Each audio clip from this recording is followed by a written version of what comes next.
New Orleans Humanist Perspective, presented by the New Orleans Secular Humanist Association, following our few principles of humanism. We're committed to the use of science and reason for understanding the universe and for solving human problems. We're skeptical of untested claims of knowledge, but we're open to new ideas. We are concerned with securing justice and fairness in society and in ending intolerance and discrimination. We are committed to the total separation of religion and government. We affirm humanism as a realistic alternative to the theologies of despair and the ideologies of violence. We reject the concept of an afterlife and believe in living a full and rewarding life here and now. We value and respect each individual's right to judge and lead their lives according to their own position, as long as it's respectful of other people, living in a free society. We hope you enjoy today's program and others in the weeks to follow.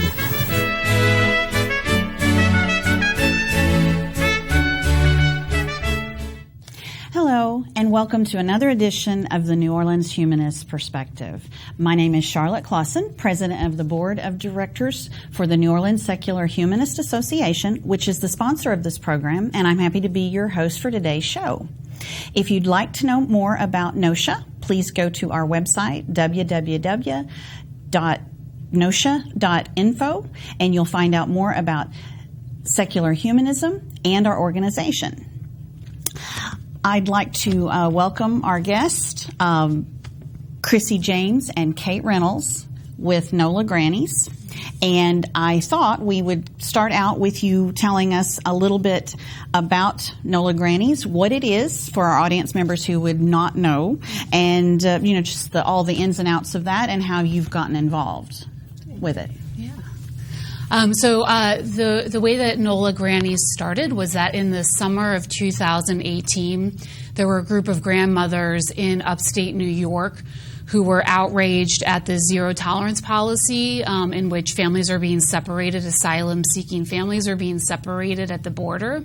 And so they started a caravan and through word of mouth made the trip from upstate New York, gathering other grandmothers and volunteers along the way to eventually go down to McAllen, Texas, to the border for a 24-hour protest.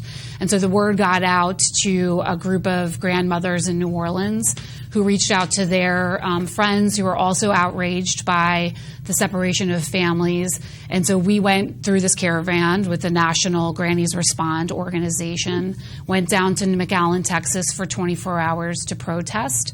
And out of some of the things that we saw there at the border, including a group called Angry Tias, who were providing care packages to asylum-seeking families in the bus station in McAllen, Texas. We came back to New Orleans, and several core grandmothers went to the bus station every day to map out the situation there, to start doing the same in New Orleans in the bus station, so to help give care packages to asylum-seeking families who are coming through the New Orleans bus station. Okay. Yeah. And when did this start? I want to make sure The trip down to McAllen, which I didn't go on, but Chrissy did, was in August, and we started the bus station part of our work. I believe it was late September, mid to late September. And 2018. Okay. Yes. Okay. Yes. And actually, we had thought that this would be a stopgap measure. People coming through would be stopping at our station, which still goes on, and then going to sponsors who they would live with while they were pursuing their immigration cases. We did not think it would last past Christmas of 2018, but we're still doing it. So obviously there's a need, and we continue, and we've grown as an organization. Okay. And how did you two get involved? Tell us a little bit about yourself. So I heard about the grandmothers that were going with the national organization, Grannies Respond, I heard about it from a friend, a local friend, and she told me that they were going to go to protest at the border. So I asked for time off from work and was able to join the caravan, went in an RV with several grandmothers and went down with the caravan to McAllen, Texas. And then so when I came back, some of the grandmothers that had gone down there from New Orleans, they're really the ones who spearheaded it at the bus station, and I've kind of just continued on with them. Okay, and was it just your background as far as just having a personal interest, or? Yeah, I'm a social worker. I'm also I grew up Quaker as well, and I think those two things have really influenced me in terms of seeing injustices happen and not wanting to sit and watch it, really wanting to become active. Right. So, okay. yeah. Okay. And I had planned to go down to the border, but I teach and school and going down conflicted. Right. So I waited till everybody came back. But I had read about it, and I got involved that way and started to see that they were coming here. I went to it was a wonderful get-together when the caravan stopped in New Orleans and picked up 10 more people and then went on. And so once we started the work at the bus station, then I got very involved. And my interest comes from, I'm an educator. I'm a teacher. And I train people to work with children with disabilities, but also children who are in trauma and those sorts of things. So I've been very interested in what's happening here in New Orleans because we're getting a much larger population. And these children who have been detained, have been separated, are now in our school systems. Okay. And so, yeah, having a background where you're used to working with children who face this, that is kind of something that's just your and it tears wheelhouse. At your heart. It tears at your heart. Right. Oh, yes. And that's why I thought maybe a lot of people had something about just being a grandmother and then, seeing this and how they could help. So even if they didn't have any skill in that area. So, okay. How does someone get to be a member then? Because I started saying that you're a grandmother, but do you have to be a grandmother to be a NOLA granny? No, that's a good question. I am not a grandmother myself, and so well, there we go. surprise. I'm not even a parent, and so.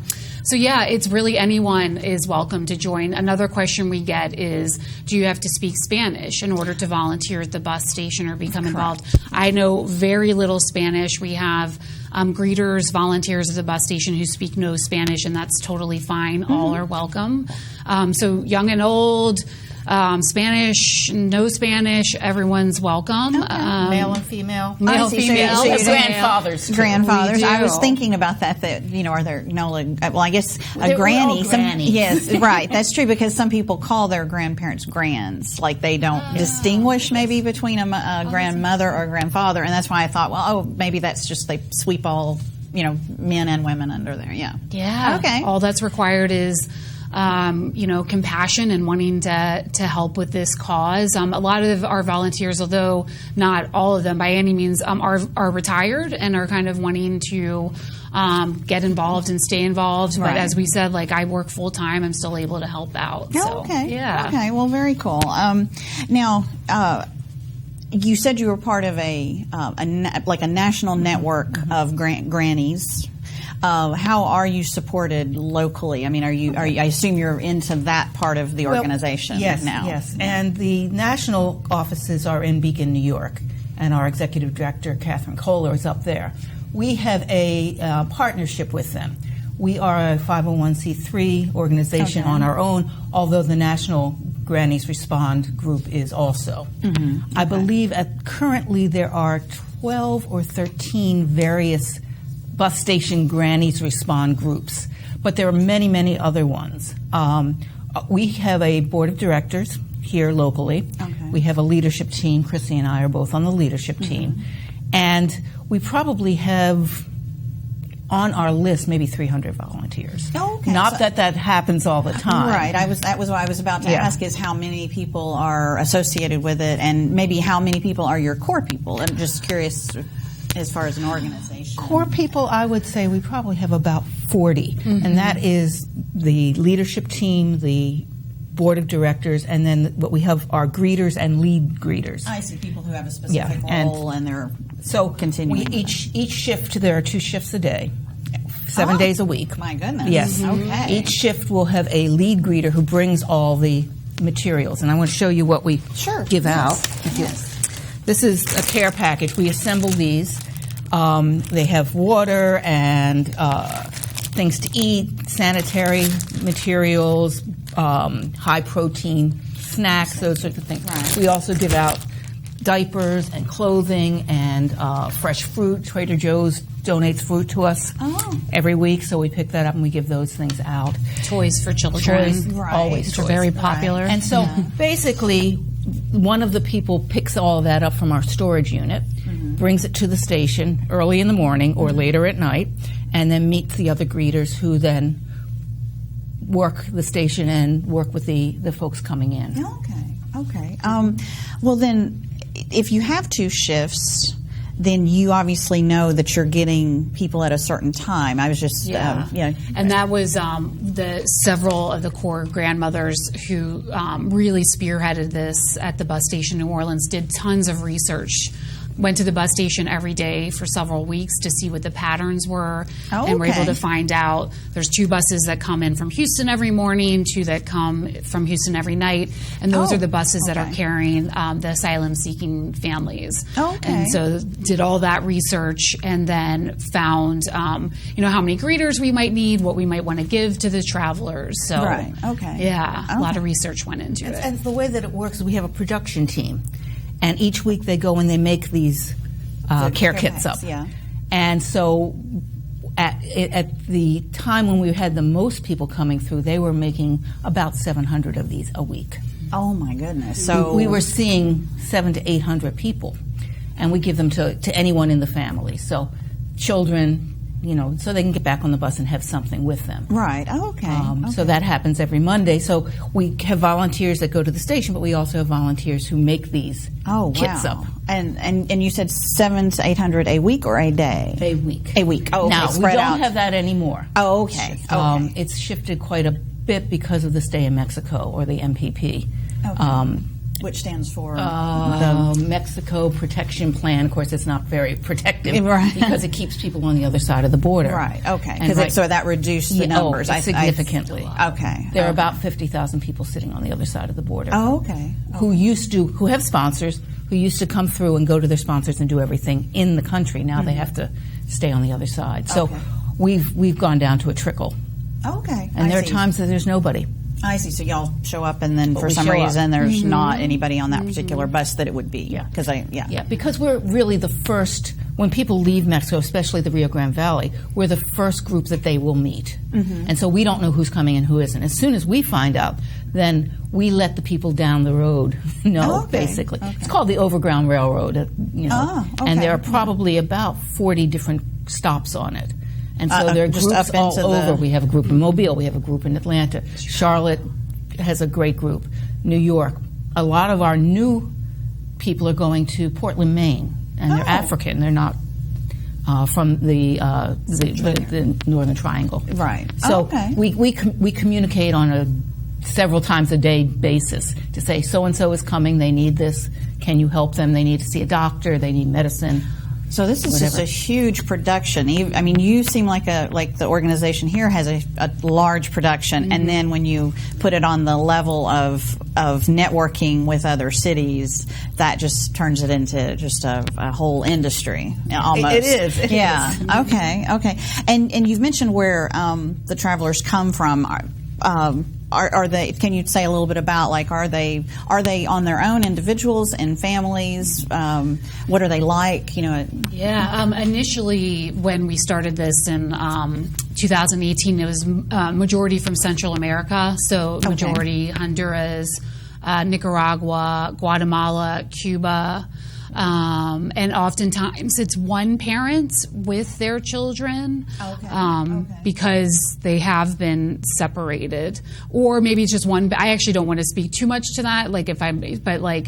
One parent may have been the only one to bring the children over for various reasons. Right. But almost always there's going to be children in the group that come over. Oh, okay. So the whole family or a family unit, a parent and a child is coming over. And I want to add. I want to add that one of the reasons it might sound obvious that we give a care package is that oftentimes when the families, they've, gotten through the detention center, they're coming here and they have nothing. Like, you'll literally see them coming through, making these like hundreds of miles long journey on the bus, and they don't even have a blanket. They don't have, they don't have any personal items. Not a lot. Very little. Yeah.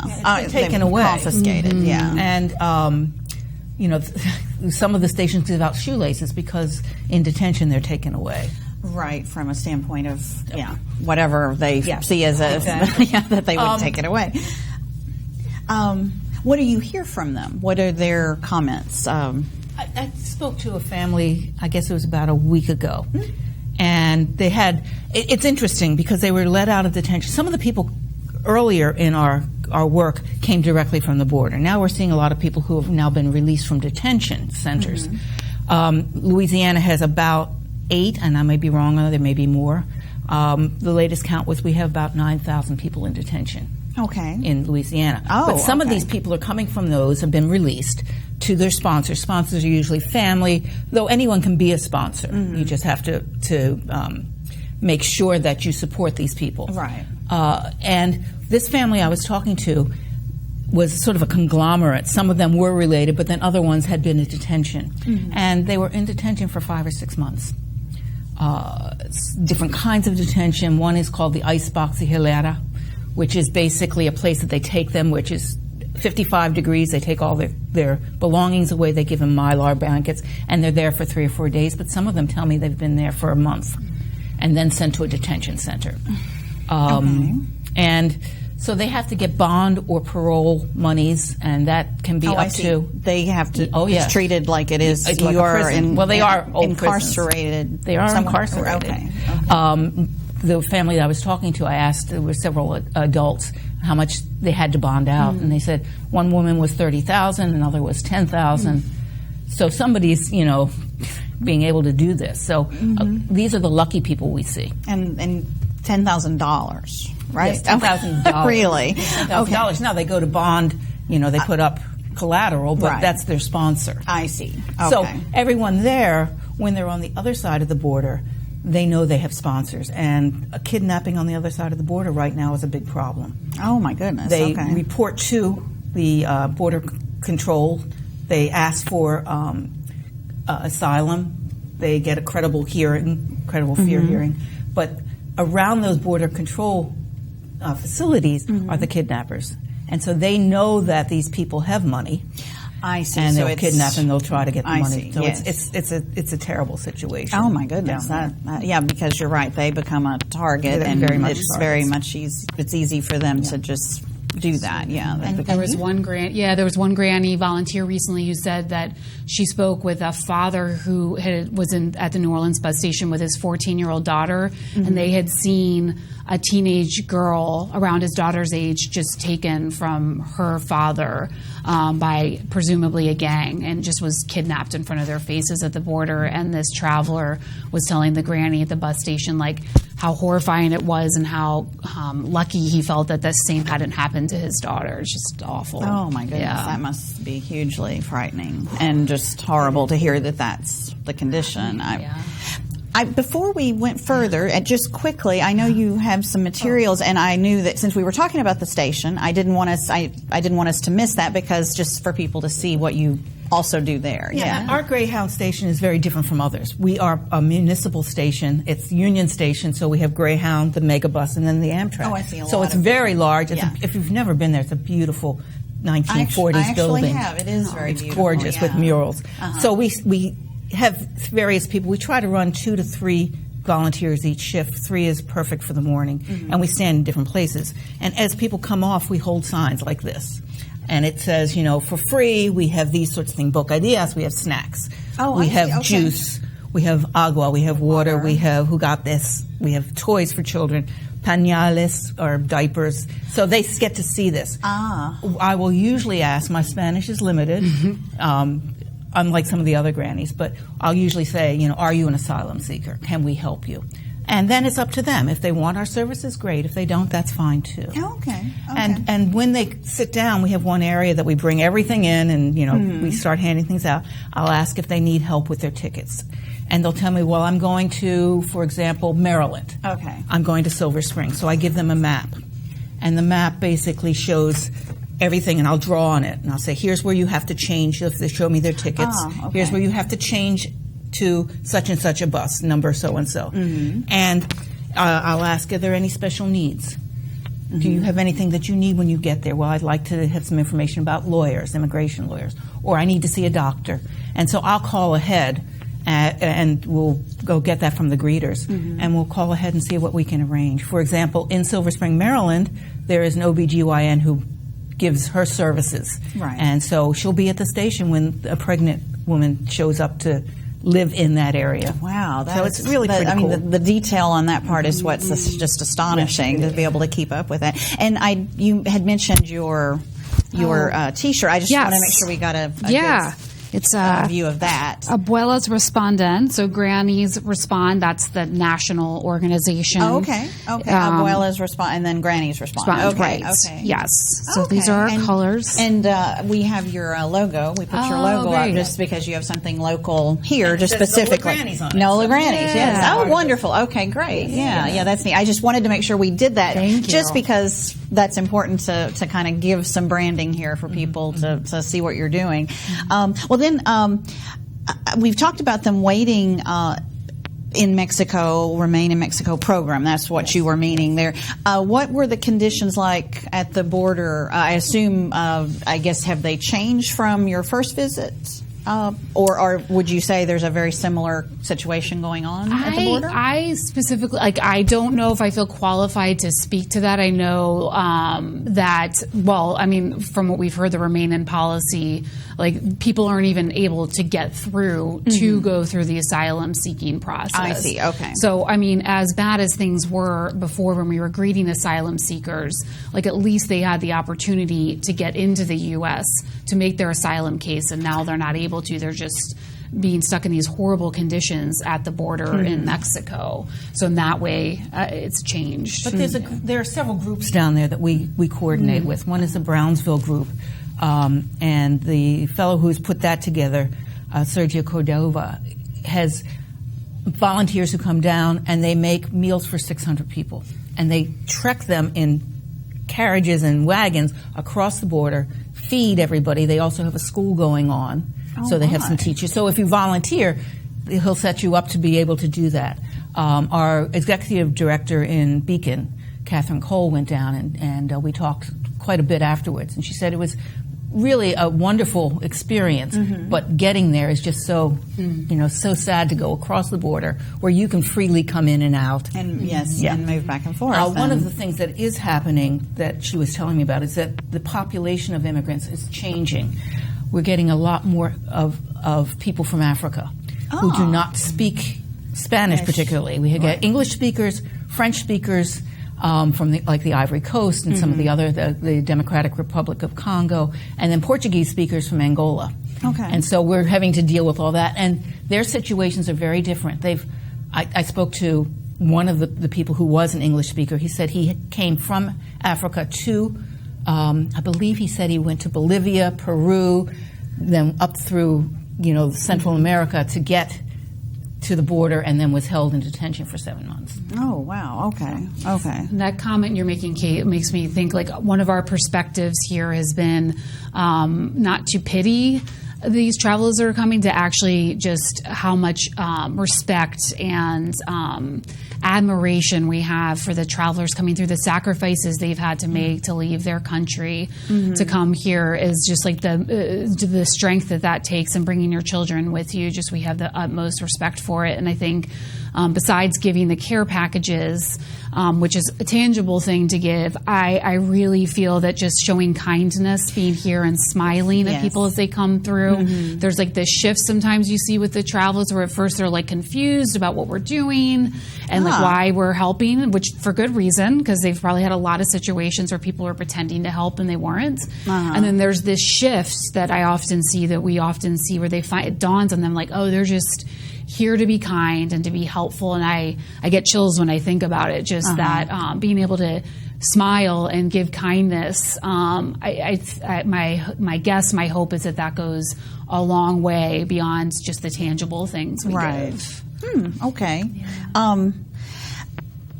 How can somebody support your organization? How can they become a NOLA Granny in terms of, is there anything they have to go through to be certified to do it or allowed to do it? Well, we don't certify people, but we do train them. We have training, and if they contact us on our website, we'll be listing those trainings. We also can be, you can go to NOLA Grannies at gmail.com and say, I'm interested in volunteering. So if you go there, then we'll contact you. So the training is basically what to expect. Right. And then what we really need are people to lead each of the morning and evening teams. They're called leads. And once you become a greeter, thinking about becoming a lead is really the next step. Okay. Yes, because that would seem that I assume that fatigue sets in for some people where they can only do so much and then they just kind of wear out, and you need to have people who can kind of pick up and let that person rest, and the new person. So a training, which is what people should expect, I would assume, to understand. And they're held monthly, bi-monthly, depending on the need. Okay. But the first step would be we actually just created a website, NOLAGrannies.com. Right. Okay. And so it's in the works, we're adding to it, but that would be the first step. And just any questions you have there. We're also partnering with organizations who are doing groundwork here in New Orleans, helping immigrant families, several awesome organizations locally that we're partnering with to help support them, because they've been doing this a lot longer than we have in some ways. True. Yeah. Yes, they're already established with the kind of service they provide. Right. Yeah. Some of them provide legal help. Some of them provide housing, and so we are NOLA Granny volunteers, because our numbers are low now coming through the station, are working as grannies with some of these organizations. So it's been wonderful. And I guess we have a couple of minutes left, and what do you think is your greatest need? Is it only a manpower, or are there other ways people can just donate? I guess money is always the thing, but I didn't know if there is anything that somebody could donate that is always helpful. Well, time and volunteers is always right. Time, and then not a thing, but money, of course, doesn't hurt. Yes.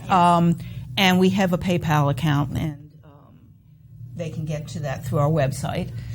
We also have fundraisers at various times. So if somebody was interested in having a fundraiser, that would be great. That's true. If they can't donate time as far as volunteering, they could have an event that would be helpful and get you in front of people in the community. It's not scary to volunteer. I know that if you've never done it before, you say, "Well, I don't speak the language. I can't." You're with other people who are doing this. It's much more comfortable because you're not doing it just blind, if you will.